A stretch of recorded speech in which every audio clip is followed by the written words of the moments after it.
Сәлем, білімге құмар, әлемді тануға құштар достарым.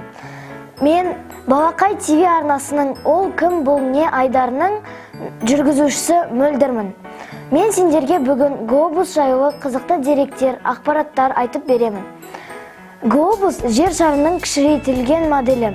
Ол қайда, қашан, қалай пайда болған жайлы айтылады.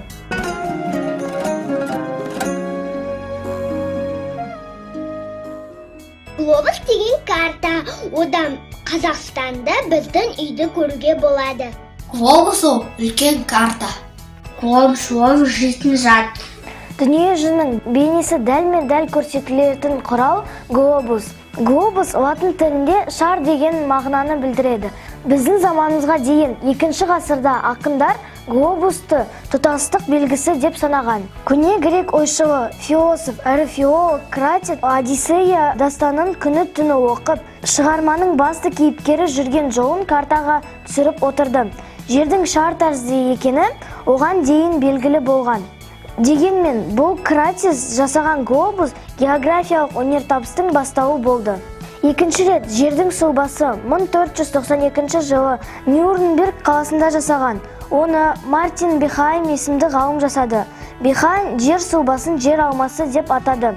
Жер алмасы металдан жасалған және оның диаметрі жарты метр. Бұл глобуста Америка құрылығы болмаған еді. Себебі Христофор Колумб бұл құрылықты кеш ашқан.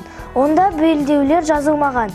Бірақ меридиандар және тропиктік құрықтар және сол кездегі мемлекеттер атауы жазылған еді. Мұның бәрі Нюрнберг мұражайында сақталып тұр.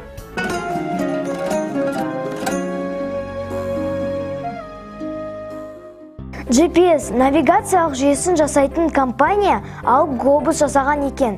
Компания алып глобусқа Иорхта деген ат берген. Оның диаметрі 12,6 метрге жетеді. 4 қабатты үйдің биіктігіндей.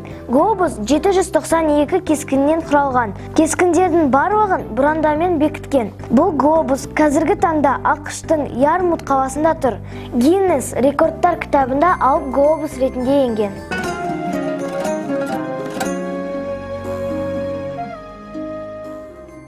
Ғалымдар ең ежелгі глобус түйеқұс жұмыртқасынан жасалғанын айтады.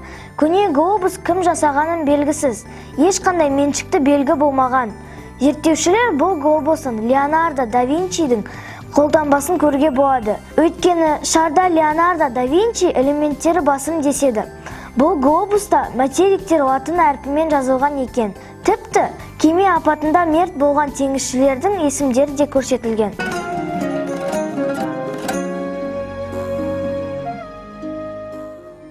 Картография дегеніміз географиялық карталар және глобус туралы ғылым. Назарларыңызға көп рахмет достар.